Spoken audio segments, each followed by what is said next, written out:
Hello friends, welcome back to session 2 of our chapter Theory of Elementary Demand.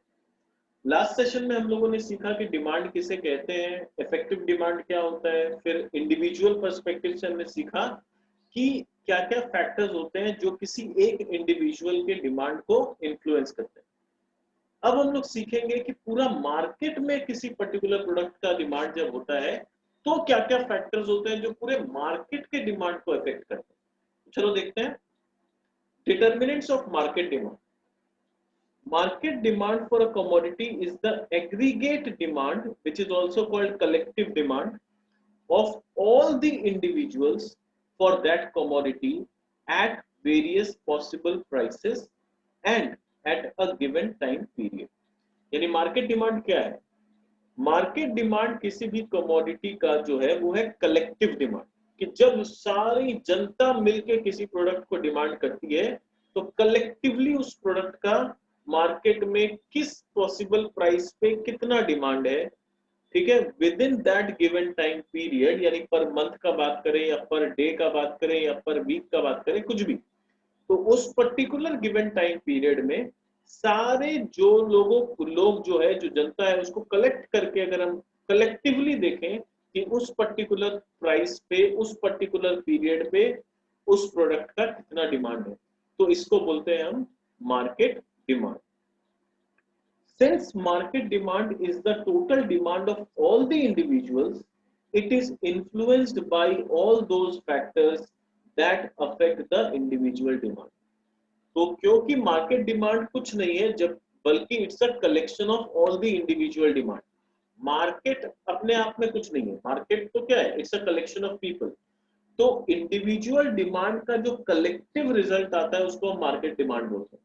तो जो factors individual demand को effect करते हैं वो फैक्टर्स डेफिनेटली मार्केट डिमांड को इफेक्ट करेंगे, बट और भी कुछ फैक्टर्स होते हैं जो सिर्फ मार्केट डिमांड को इफेक्ट करते हैं, इंडिविजुअल डिमांड को इफेक्ट नहीं करते हैं, तो हम उन्हीं फैक्टर्स को यहाँ पर डिस्कस करेंगे।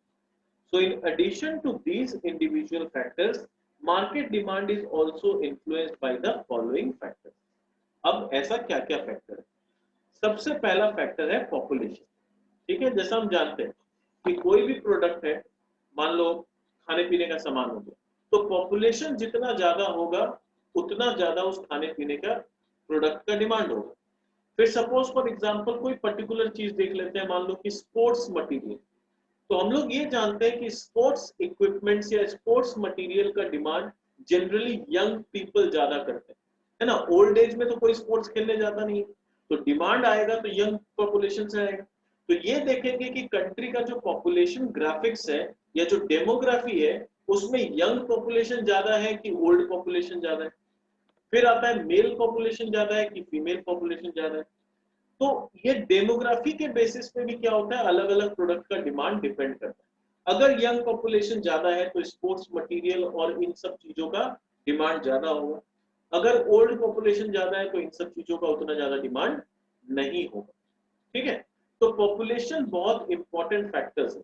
अगर यंग बच्चों वाला पॉपुलेशन ज्यादा है तो चॉकलेट्स का, कार्टून नेटवर्क्स का, कार्टून टेलीविजन का, ये सब चीज का डिमांड ज्यादा होगा, टॉयज का डिमांड ज्यादा होगा, प्ले हाउसेस का डिमांड ज्यादा होगा, अगर जो पॉपुलेशन है उसमें बच्चे बहुत ज्यादा है।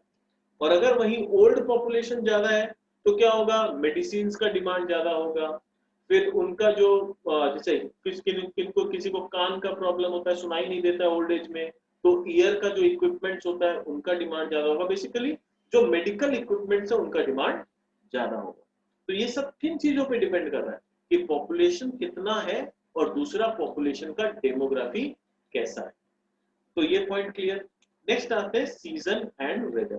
ठीक है, अब जैसे हम लोग अपने इंडिया में देखते हैं, इंडिया में क्या होता है, क्योंकि majority of the part of the year comprise of summer season, है ना। हमारा समर सीजन अराउंड फरवरी मार्च के आसपास चालू होता है और ऑलमोस्ट अक्टूबर के एंड तक ऑलमोस्ट समर सीजन चलता रहता है। तो large duration of the year जो है हम लोग का समर सीजन जैसा रहता है। तो वहां पर क्या होगा, प्रोडक्ट लाइक कोल्ड ड्रिंक्स, ये सब का डिमांड ज्यादा होगा, है ना। एयर कंडीशनर का डिमांड ज्यादा होगा, हीटर का उतना डिमांड नहीं होता इंडिया में। पर वही अगर हम यूरोपियन कंट्री में चले जाए तो वहां majority of the part of the year is winter season. तो वहां कॉफी का डिमांड ऑल टाइम रहता है, ऑलमोस्ट 12 मंथ्स वहां लोग कॉफी पीते हैं। कोल्ड ड्रिंक्स वहां पर हार्डली लोग पीते हैं। वहां वाइन कंजम्पशन ज्यादा है क्योंकि वहां विंटर या ठंड बहुत ज्यादा पड़ती है। तो क्या हो रहा है, सीजन पे और वेदर पे भी डिपेंड करता है कि क्या प्रोडक्ट का डिमांड आएगा। रेनी सीजन में ऑटोमेटिकली छाता का बिक्री बढ़ जाता है, रेनकोट का बिक्री बढ़ जाता है। समर सीजन में एयर कंडीशनर का, रेफ्रिजरेटर का, इन लोगों का बिक्री बढ़ जाता है। विंटर सीजन में कोट का, स्वेटर का, वुलन क्लोथ्स का, ये सब चीज का बिक्री बढ़ जाता है। तो ये हम लोग एकदम कॉमन सेंस से बता सकते हैं कि किस सीजन में किस तरह के प्रोडक्ट का या कमोडिटी का बिक्री का डिमांड जनरेट होता है। ठीक है, नेक्स्ट आते हैं हम लोग government policy. Government policy of a country can also affect the demand for a particular commodity or commodities। यानी जो गवर्नमेंट का पॉलिसी है वो भी बहुत ज्यादा इफेक्ट करता है किसी प्रोडक्ट के डिमांड। ठीक है, it may reduce the demand for a commodity by imposing tax. अगर गवर्नमेंट ने किसी प्रोडक्ट पे बहुत ज्यादा टैक्स लगा दिया तो क्या होगा, उसका ऑटोमेटिकली बाजार में प्राइस बढ़ जाएगा। प्राइस बढ़ने के कारण क्या होगा, उसका डिमांड ऑटोमेटिकली कम हो जाएगा। उसी तरह से अगर गवर्नमेंट चाहता है कि किसी चीज का बिक्री बढ़े तो it can increase the demand by lowering it's price through subsidies. तो गवर्नमेंट क्या कर सकता है, उस प्रोडक्ट पे सब्सिडी देना चालू कर सकता है। सर ये सब्सिडी क्या होता है? सब्सिडी का मतलब होता है कि जहां पर गवर्नमेंट एक तरफ से बोल रही है टैक्स तो हम लेंगे ही नहीं, ऊपर से सामान का कॉस्ट का कुछ हिस्सा हम बियर करेंगे। मान लो कोई सामान का बिक्री का दाम है 500 रुपए, गवर्नमेंट उस कंपनी को बोलेगी एक काम करो, आप अपने इस प्रोडक्ट को बाजार में 300 रुपया में बेचो, 200 रुपया आप हमसे ले लो। तो गवर्नमेंट जो 200 रुपया अपने तरफ से उस कंपनी को दे रही है वो होता है सब्सिडी। अब क्वेश्चन आता है गवर्नमेंट ऐसा करेगी? गवर्नमेंट ऐसा इसलिए करती है क्योंकि गवर्नमेंट चाहती है कि इस प्रोडक्ट का बिक्री ज्यादा से ज्यादा हो, इस प्रोडक्ट का पॉपुलैरिटी बढ़े, लोग ज्यादा से ज्यादा ये वाला प्रोडक्ट कंज्यूम करें, जिससे शायद पोल्यूशन कंट्रोल में आएगा या कुछ ऐसा हार्मफुल चीज है जो दूसरे चीज को यूज करने से हार्म होता है, ये प्रोडक्ट को यूज करने से हार्म नहीं होगा। तो इस तरह से चीज को बढ़ावा देने के लिए गवर्नमेंट सब्सिडी देती है। तो when the government imposes tax on commodities, the form of sales tax हो गया ना, गवर्नमेंट अलग अलग टैक्सेस इंपोज करती है कमोडिटीज पे। तो ये सब सिचुएशन में क्या हो जाता है कि गवर्नमेंट जब किसी का बिक्री को बढ़ाना चाहती है तो सब्सिडी देती है, किसी का बिक्री को घटाना चाहती है तो उस पर टैक्स लगा देती है। ठीक है, the price of the taxed commodity will increase. As a result, their demand will fall. On the other hand, if the government grants subsidy to certain group of producers, the cost of production and hence the price will fall. This will increase the demand for those goods. Next, state of business. Business का क्या condition है उस पर भी demand depend करता है। Question आता है सर ये कैसे?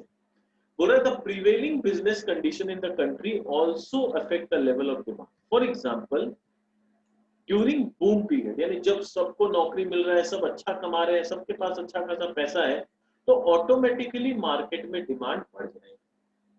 On the other hand the level of demand goes down during the period of depression. पर वही जब डिप्रेशन है, लोगों की नौकरी जा रही है, लोगों को सैलरी पूरा नहीं मिल पा रहा है, लोगों को जॉब नहीं है, ऐसा सिचुएशन अगर है तो ऑब्वियसली जब लोगों के पास पॉकेट में पैसा ही नहीं है तो वो क्या डिमांड करेंगे? तो उस सिचुएशन में क्या होगा, डिमांड विल गो डाउन। ठीक है, तो प्रोडक्ट का डिमांड क्या हो जाता है, उस समय घट जाता है। Clear? Next, distribution of income, ये भी बहुत इंपॉर्टेंट रोल प्ले करता है। सर ये कैसे? अब क्या है, मान लो कि अगर मार्केट में 100 करोड़ रुपए, अब 100 करोड़ में 80 करोड़ रुपया किसी एक पर्टिकुलर पर्सन के पास ही है। ठीक है, सबके पास नहीं है, कुछ गिने चुने लोगों के पास ही रुपया है। तो अब उसका इफेक्ट क्या होगा कि उसको तो जितना डिमांड करना है वो उतना ही डिमांड करेगा, पर वही रुपया अगर ज्यादातर लोगों में डिस्ट्रीब्यूट हो जाए इक्वली, इक्वली भी नहीं भी तो एक अच्छा खासा प्रपोर्शन में सबके पास पैसा हो, तो क्या होगा, ऑटोमेटिकली डिमांड बाजार में बढ़ जाएगा। एक एग्जांपल देते हैं, मान लो फॉर एग्जांपल मुकेश अंबानी के पास आज इंडिया में जितना पैसा है, ठीक है, that can be equivalent to almost 50% और से 30-35% ऑफ द इंडियंस, अगर हम एवरेज बेसिस पे बात करें। तो आज क्योंकि उनके पास इतना पैसा है, तो क्या वो खाना, अगर उनके पास 100 लोगों के जितना पैसा है तो क्या वो डिमांड 100 लोगों की जितना करते हैं? क्या वो 100 लोगों के जितना खाना खा लेते हैं? 100 लोग मान लो भूखे सो रहे हैं रात को, तो वो लोग तो कुछ डिमांड नहीं कर रहे इकोनॉमी। तो क्या मुकेश अंबानी उनके भाग का खाना खा लेते हैं क्या? उनको तो जितना भूख है उतना ही खाएंगे, है ना? तो क्या हुआ, यहाँ पर 100 लोग भूखे सो रहे हैं और वहां पर उनके पास जो मनी है उसमें वो अकेले एक इंडिविजुअल के जितना ही खाना डिमांड करता है। पर वही रुपया अगर 100 या 1000 लोगों जो भूखे सो रहे हैं उनमें डिस्ट्रीब्यूट होता, तो सिर्फ उनके जितना, उनको तो जितना खाना खाना है वो खाएंगे। उल्टा यहाँ पर जो 100 या 1000 लोग भूखे सो रहे हैं वो भी बाजार में जाके कुछ सामान खरीद पाते, कुछ प्रोडक्ट का डिमांड कर पाते, पर क्योंकि उनके पास फुट्टी कौड़ी नहीं है वो लोग बाजार में जाके डिमांड कर ही नहीं पाते। तो डिस्ट्रीब्यूशन ऑफ इनकम की वजह से भी क्या होता है, प्रोडक्ट का डिमांड बढ़ता है या घटता है। So if the national income is equitably distributed, अगर कंट्री का जो इनकम है वो इक्विटेबली डिस्ट्रीब्यूटेड है, there will be more demand and vice versa. And if there are more poor people the demand for necessities of life will be more. तो अगर गरीब लोग ज्यादा हैं तो किन प्रोडक्ट का डिमांड होगा, नेसेसरी, जो नेसेसरी आइटम है उसका डिमांड ज्यादा होगा। increase in the percentage of rich people will increase the demand for luxury goods, और जितना लोगों में richness बढ़ेगा demand for luxury goods भी ज्यादा होगा। क्लियर, इतना समझ में आ गया? इसको लेके कोई कंफ्यूजन नहीं है?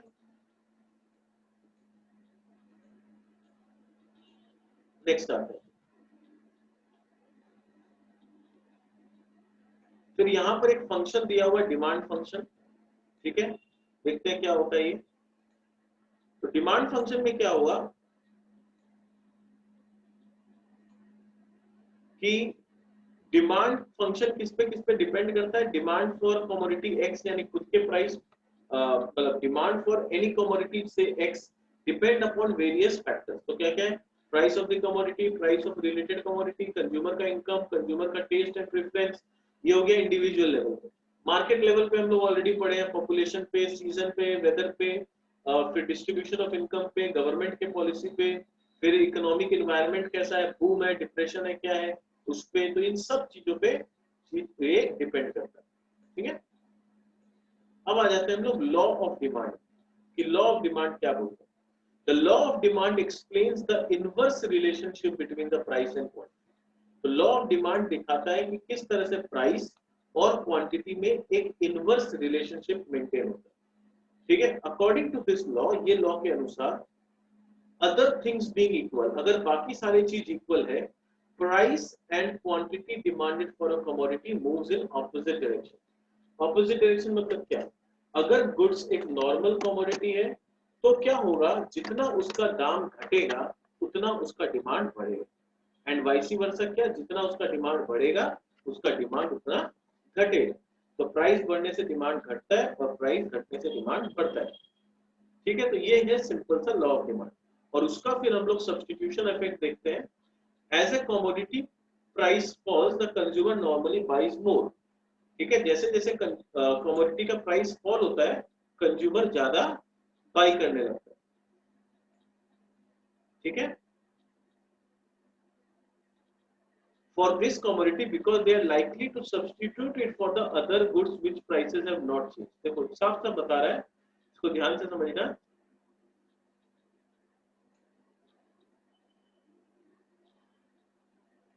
यहाँ क्या बोलना चाह रहा है, as the commodity price fall, जैसे जैसे कमोडिटी का प्राइस गिरता है consumer normally buys more of this commodity. Question आता है ऐसा क्यों, तो उसका आंसर ये, because they are likely to substitute it for other goods whose price have not changed, ठीक है। बेस्ट एग्जांपल ले लो सिम कार्ड। जब जियो आया और जियो ने फ्री में सिम कार्ड बांटना चालू किया तो क्या हुआ, सब लोग वोडाफोन या आइडिया या एयरटेल वहां से क्या हुए, जियो पे शिफ्ट होने लगे। क्वेश्चन आता है ऐसा क्यों, क्योंकि जियो का प्राइस बहुत सस्ता था, इनफैक्ट फ्री था एकदम। तो वहां से लोग सब्स्टिट्यूट कर करके जियो का सिम खरीदने लगे। तो क्योंकि लोग एयरटेल को छोड़ के, आइडिया को छोड़ के, वोडाफोन को छोड़ के जियो में आने लगे, इसलिए क्या हो गया, जियो का डिमांड बढ़ गया। तो this is called substitution effect. तो ये क्यों हुआ, because the price of Jio was very less compare to the other suppliers. Besides, when the price of commodity falls, जब price of commodity गिरता है, the consumer can buy a larger amount of commodity with his given money income. तो consumer क्या कर सकता है? Larger amount of commodity खरीद सकता है इस given income से. In other words, a fall in price results in the increasing purchasing power of the given money. यानी ये बोल रहा है कि दूसरा इफेक्ट जो होता है, एक तो सब्स्टिट्यूशन इफेक्ट हम लोगों ने पढ़ा, उसके अलावा एक चीज क्या होता है, जब किसी भी कमोडिटी का प्राइस फॉल करता है तो वही पुराना कंज्यूमर, ठीक है, can buy larger amount of the commodity with in the given income. अब इसको मैं एक सिंपल सा एग्जांपल से समझाता हूँ और ज्यादा क्लियरिटी आएगा. इसको यहां से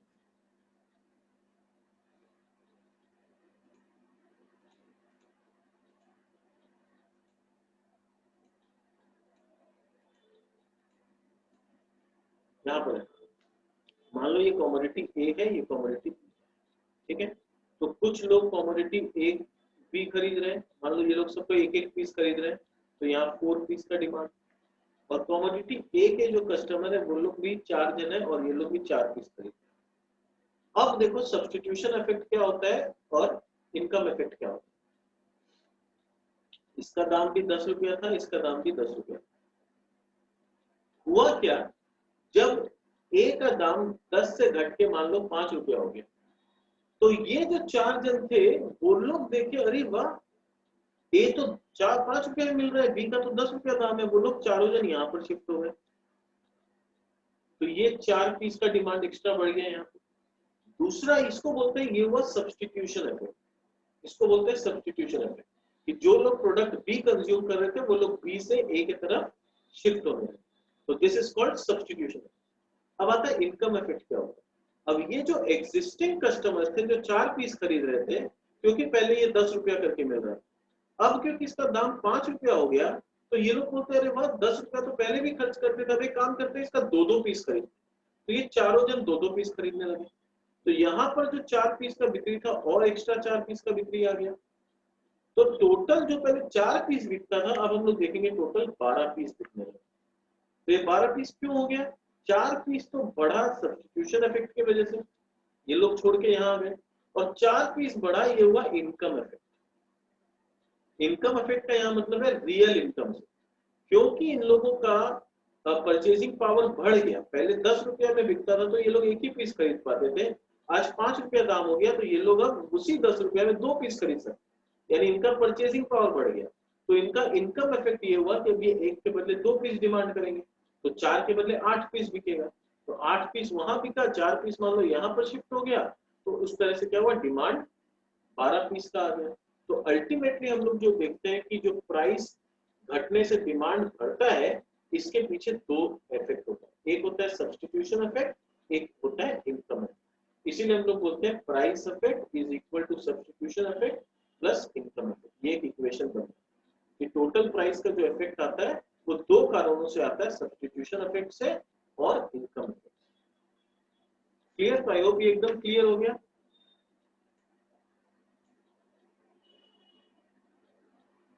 तो वही बोल रहे देखो, besides when the price of the commodity falls, the consumer can buy a larger amount of commodity with the given money. In other words, a fall in the price results in the increase in the purchasing power of the given income, money income. This is the income effect. तो इसको हम लोग क्या बोलते हैं, income effect. Remember, law of demand indicates only the direction of the change and not the magnitude of change.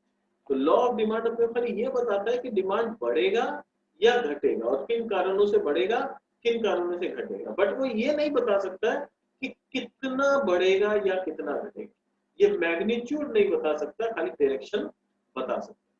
Further, there is no proportionate relationship between price and demand.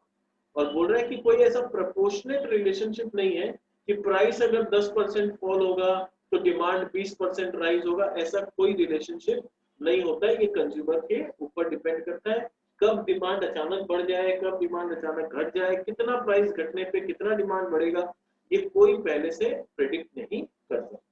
हम लोग ये एक आइडिया लगा सकते हैं कि हाँ डिमांड बढ़ेगा, कितना बढ़ेगा ये सब मैग्नीट्यूड हम लोग नहीं बता सकते. Some important statements of law of demand. अब कुछ कुछ इंपॉर्टेंट स्टेटमेंट्स है लॉ ऑफ डिमांड के, क्या क्या है?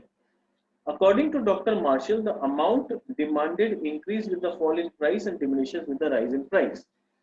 दूसरा, according to Professor Mayers, under the same condition of demand, the quantity of a commodity which will be purchased tends to vary inversely with the price. यानी अगर demand का condition same रहा तो क्वांटिटी ऑफ द कमोडिटी जो purchase किया जाएगा it varies inversely with the price, यानी price घटेगा डिमांड बढ़ेगा, परचेजिंग बढ़ेगा। Assumption of law of demand. अब लॉ ऑफ डिमांड कुछ कुछ चीजों को अज्यूम करके रखा है, वो क्या है लेते हैं।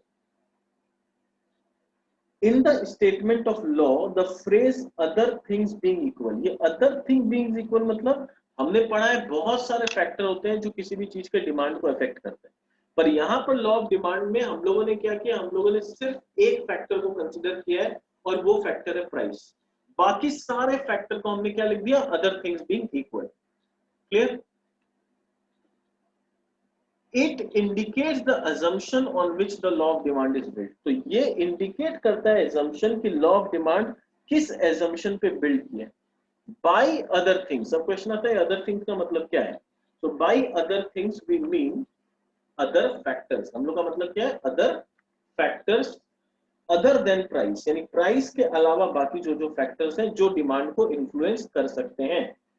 They are supposed to be constant during the given study period। तो लोग बोला जा रहा है, अज्यूम करते हैं कि बाकी फैक्टर्स कोई भी काम नहीं कर रहा है, बट प्रैक्टिकली ऐसा होता नहीं है।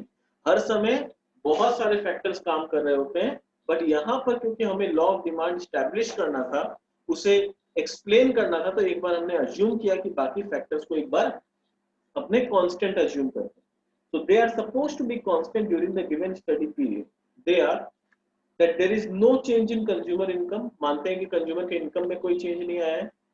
Number 2, no change in price of related goods, assume करते हैं कि रिलेटेड गुड्स के प्राइस में भी किसी तरह का कोई चेंजेस नहीं है। No change in consumer taste, consumer का टेस्ट आज भी मेंटेन्ड है। No expectation of change in future price of the commodity, और ऐसा भी नहीं है कि फ्यूचर में हम एक्सपेक्ट कर रहे हैं कि किसी तरह का कोई चेंजेस आएगा। तो ये सारे चीजों को हम लोग क्या कर रहे हैं, हम लोग कांस्टेंट अज्यूम करके चल रहे हैं।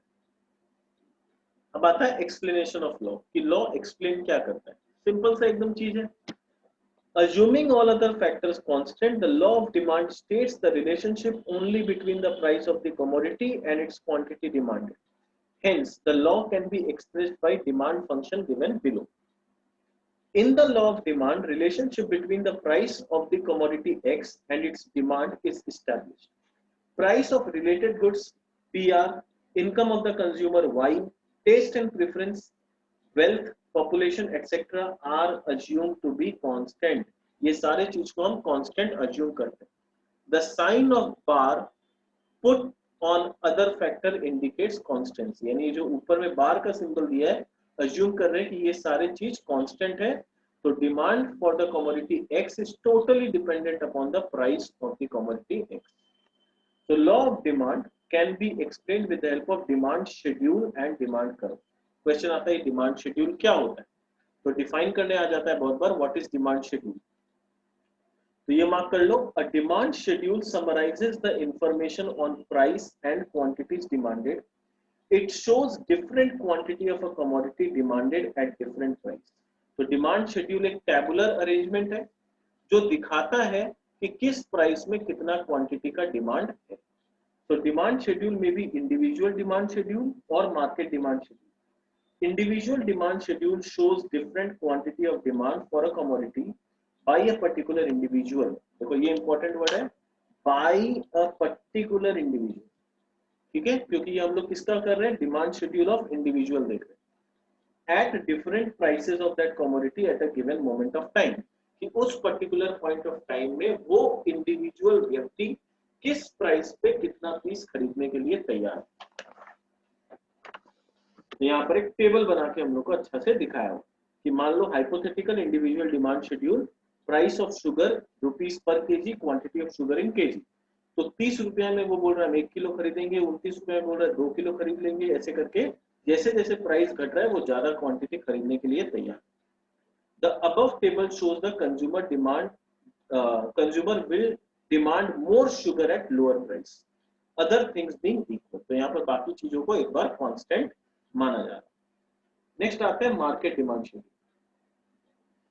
In the price theory, we are largely interested in the market demand schedule. Market demand schedule क्या दिखाता है?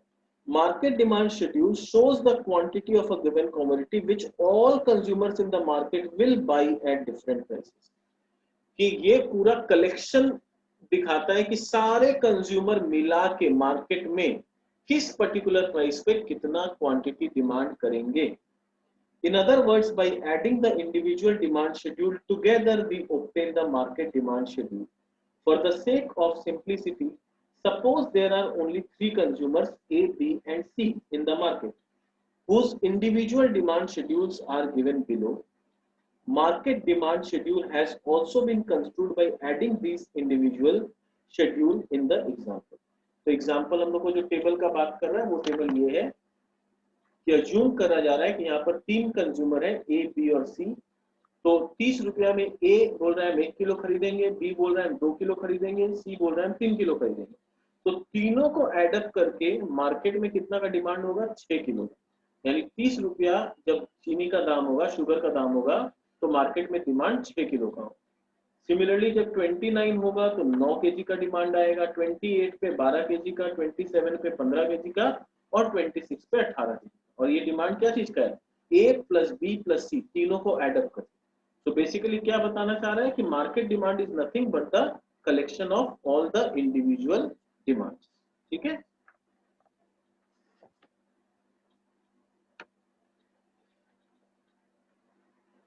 अब आते हैं हम लोग डिमांड कर्व पे। डिमांड कर्व क्या होता है? The graphic representation of demand schedule is known as demand curve. Very simple. Demand schedule को ही जब हम graphically represent करते हैं तो वो बन जाता है demand curve. According to R.G. Lipsey, the curve which shows the relation between the price of commodity and the amount of that commodity the consumer wishes to purchase. ठीक है, कि ग्राफ में हम लोग क्या पता चलता है कि प्राइस और कितना क्वांटिटी कंज्यूमर खरीदना चाहता है। ठीक है, उसको जब हम ग्राफिकली प्लॉट करते हैं, वो कर्व हमें ये दिखाता है कि किस प्राइस पे कंज्यूमर कितना क्वांटिटी खरीदने के लिए तैयार है। इस कर्व को हम लोग बोलते हैं demand curve. We can construct it easily on the basis of demand schedule. और डिमांड शेड्यूल के पॉइंट्स को ही प्लॉट करके डिमांड कर्व बनता है। देयर इज नथिंग न्यू और नथिंग एक्स्ट्रा। जैसे ये जो प्राइस है, प्राइस को हम लोग कहाँ प्लॉट करेंगे? Y axis. एक्स और क्वांटिटी को हम लोग कहाँ प्लॉट करेंगे? X axis. और एक्स एक्सिस और वाई एक्सिस में ये जो कॉम्बिनेशन है इसको पॉइंट करके जब ग्राफ बनाएंगे तो ऑटोमेटिकली मेरा एक ग्राफ बन जाएगा, जैसा कि हम यहाँ देख सकते हैं। 30 रुपया जब दाम था तो 1 किलो का डिमांड था, 29 रुपया में 2 किलो का आया, 28 रुपया में 3 किलो का, 27 रुपया में 4 किलो का, 26 रुपया में 5 किलो का डिमांड। तो जो हमारा डिमांड शेड्यूल था उसी को जब हमने ग्राफ में प्लॉट किया तो वो डिमांड कर्व बन गया। इसी को हम लोग डिमांड कर्व बोलते हैं। ठीक है, तो इसमें ज्यादा कुछ समझाने का नहीं। अब डिमांड कर्व भी 2 टाइप का हो सकता है, individual demand curve and market demand. तो जिस तरह से हमने इंडिविजुअल डिमांड शेड्यूल से मार्केट डिमांड शेड्यूल किया, इंडिविजुअल डिमांड शेड्यूल को एड अप करके एक मार्केट डिमांड का शेड्यूल बना। प्लॉटिंग करते समय भी उसी पे ध्यान देंगे। इंडिविजुअल डिमांड शेड्यूल को पहले हम प्लॉट करेंगे तो ये मिस्टर ए का, ये मिस्टर बी का, ये मिस्टर सी का डिमांड है। अब इन तीनों को ऐड करके 1 + 2 + 3 6, तो 30 रुपया में मार्केट में टोटल 6 केजी का डिमांड है। 29 रुपया में मार्केट में टोटल 9 केजी का डिमांड है। उसको इस तरह से हम लोग प्लॉट कर लिए तो ये जो बड़ा वाला ग्राफ आया ये मार्केट डिमांड कर्व। तो जैसे इंडिविजुअल डिमांड शेड्यूल और मार्केट डिमांड शेड्यूल होता है, ठीक उसी तरह से इंडिविजुअल डिमांड कर्व और मार्केट डिमांड कर्व भी होता है। ठीक है, तो यहाँ तक हम लोग का आई होप क्लियर हो गया। हम लोगों ने क्या क्या सीखा? हम लोगों ने सीखा कि मार्केट डिमांड को कौन कौन से फैक्टर्स अफेक्ट करते हैं, फिर मार्केट डिमांड के हिसाब से लॉ ऑफ डिमांड कैसे बना, लॉ ऑफ डिमांड किन अजम्पशन पे बेस्ड है, और फिर लॉ ऑफ डिमांड का एक्सप्लेनेशन क्या है, डिमांड शेड्यूल क्या होता है, डिमांड कर्व क्या होता है। नेक्स्ट सेशन में जब हम आएंगे तो हम सीखेंगे causes for the operation of law of demand. कि लॉ ऑफ डिमांड जो हम लोग पढ़ रहे हैं वो इतना सक्सेसफुली क्यों अप्लाई होता है, क्यों ऐसा होता है कि प्राइस गिरने से डिमांड बढ़ता है और प्राइस बढ़ने से डिमांड घटता है, ऐसा होता क्यों है, ये सब रीजंस हम लोग फाइंड आउट करेंगे हमारे सेशन 3 में। तो ये वाले सेशन को हम यही एंड करते हैं, मिलते हैं हमारे नेक्स्ट सेशन में। चलो बाय बाय।